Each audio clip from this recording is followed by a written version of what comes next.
प्रवर्तन निदेशालय यानी ईडी की रडार पर आई झारखंड की महिला अफसर आईएएस पूजा सिंघल की कहानी बेहद दिलचस्प है। घर से करीब 20 करोड़ की नकदी बरामद होने के बाद उनकी जिंदगी से जुड़े कई किस्से सामने आ रहे हैं। बचपन से ही बेहद महत्वाकांक्षी पूजा सिंघल यूं ही नहीं एक के बाद एक भ्रष्टाचार करती रहीं।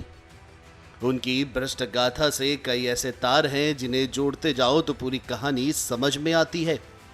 आईएएस पूजा सिंघल के एक पारिवारिक मित्र ने नाम न लेने की शर्त पर एक न्यूज़ पोर्टल को बताया कि वह बचपन से ही बेहद महत्वाकांक्षी थी, क्लास में हमेशा टॉप करती थी और पहले ही प्रयास में सिविल सेवा परीक्षा पास करके वह 21 साल की उम्र में ही आईएएस अधिकारी बन गई थी। एक सेवानिवृत्त आईएएस अधिकारी जिनके नेतृत्व में पूजा सिंघल ने शुरुआती दिनों में काम किया, उन्होंने न्यूज़ पोर्टल को बताया कि वह बहुत ही स्पष्ट विचारों वाली लड़की थी। अपने पिता के निधन के बाद वह अपनी मां की दूसरी शादी करवाना चाहती थी। उसने उनकी दूसरी शादी करवा भी दी थी। उन्होंने कहा, एक युवा के अंदर इतनी स्पष्टता को देखकर मैं हैरान था। सिंघल शुरू से ही बेहद महत्वाकांक्षी थी।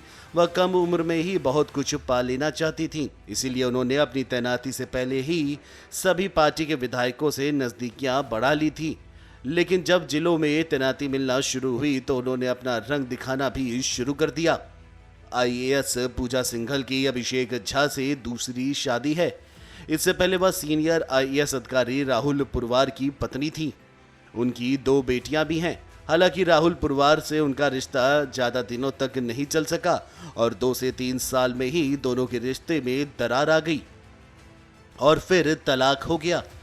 इसी दौरान उनकी दोस्ती अभिषेक झा से हुई और बाद में अभिषेक से उन्होंने शादी कर ली। आईएएस अधिकारी पूजा सिंघल के लिए ये पहली बार नहीं है कि उनका नाम भ्रष्टाचार में सामने आया है। इससे पहले भी कई घोटालों में उनका पुराना नाता रहा है। चतरा में उपायुक्त रहते हुए मनरेगा योजना में 2 एनजीओ को 6 करोड़ रुपए देने के अलावा खूंटी में मनरेगा योजना में 16 करोड़ रुपए के घोटाले में भी पूजा सिंघल का नाम सामने आया था।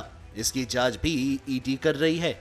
अब उनके घर से करीब 20 करोड़ रुपए की नकदी पकड़ी गई है। प्रवर्तन निदेशालय ईडी ने झारखंड की खनन सचिव पूजा सिंघल को समन भेजकर मंगलवार को बयान दर्ज कराने के लिए तलब किया है। वहीं रांची में ईडी उनसे मनरेगा फंड में कथित धोखाधड़ी से जुड़े एक मनी लॉन्ड्रिंग के मामले में पूछताछ करेगी। 2000 बैच की आईएएस अधिकारी पूजा सिंघल को रांची में संघीय एजेंसी के क्षेत्रीय कार्यालय में मामले के जांच अधिकारी के समक्ष पेश होने के लिए कहा गया है।